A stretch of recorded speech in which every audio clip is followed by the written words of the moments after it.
Well, I just wanted to give everybody an update. Mario. I'm going to be heading out within 20 minutes here. I'm going to be actually driving my brother down to Milwaukee. I've got about a 3.5 hour drive. Uh, I came here, emergency situation, and family sometimes can be the hardest to deal with, and the Lord is definitely peeling back another onion layer for me. Bringing me here, I had no problem coming. I had no problem helping, but the circumstances were just very, very difficult.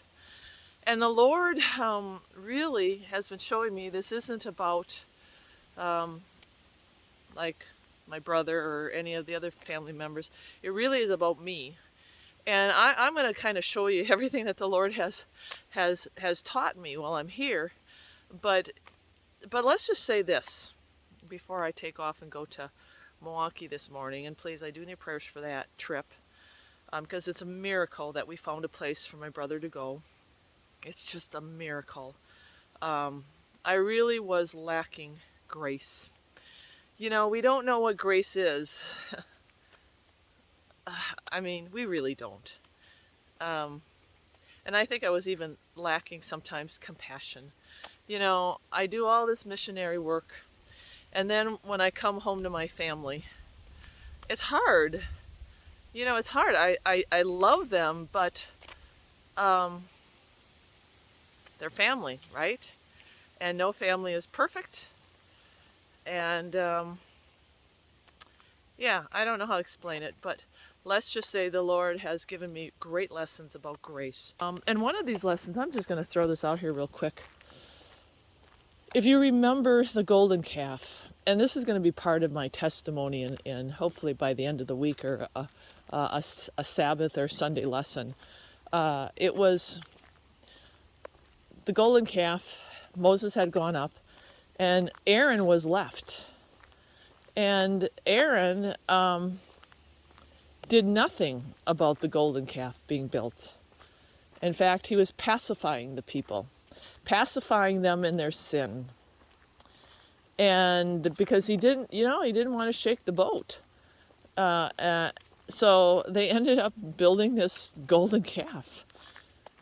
And this is the thing, in our relationships with, especially our close family members, there can be really difficult situations where we end up pacifying them because we don't want to deal with the elephant in the room. We don't want to deal with what's really going on because we don't want to offend somebody. We don't want somebody to get mad at us, especially with family. How many of us have problems with our families? And, we may have a sister who's a backstabber. We may have a brother who's a liar. We may have a dad who's a narcissist. We may have a sister who doesn't walk the walk, and she thinks she does walk the walk. Okay, so it's just across the board. But us as Christians, we are held to a different standard. Those of us who know the Lord are held to a different standard. Just like Aaron was supposedly supposed to be held to a different standard. God's standard. And when they started doing the whole going away from God, what did Aaron do? He pacified them. It's a good lesson for all of us because he didn't speak out. And the reason being is he didn't want to rock the boat. Now, I get it that when we're dealing with family, it can be very, very touchy to point out, and this is what we're doing, to point out our family members' waywardness, their failings with their Christian walk. It's, when they start deviating, it's hard because when we try to, I know when I do this with my sister, she's not like it at all. And I'm doing it because I love her. It's the same thing with my niece the other day. I've been trying to draw boundaries, reestablish some responsibility for this little girl who has had not any at all, really. She's a good little girl, but there just hasn't been a lot of oversight. And when kids don't have a lot of oversight and follow up, what do? They do whatever they want. And that's what I'm dealing with. So now I have to test her, and I have to draw boundaries. Fun with my niece? Do you think that's fun with any family member? Of course it's not fun. But because we love them, and I told her, I said, you know why I do what I do. You know why Christy does what she does. And I said, it's because we love you. We love you, and we want you to be a better. And we should look at all our family members that way when they are off course. If we love them enough, we need to say something.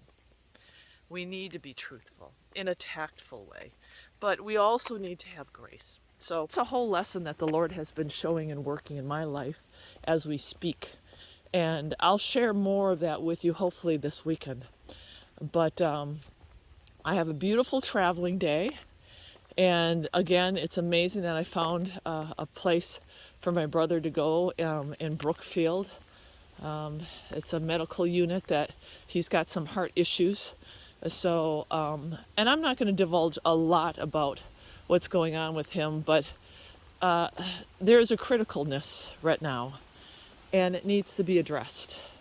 And finally, it's going to be addressed. So, just asking for prayers. I appreciate each and every one of you. You're all so lovely and so beautiful with your support, and God listens. Now is the time that so many people are passing.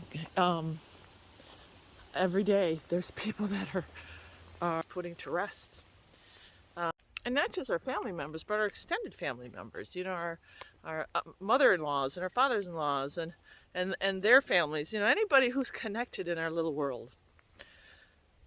Now is the time to learn how to have grace and forgive and move on, because you know what? We're running out of time. And we will be sorely judged by the actions and our response and what we hang on to.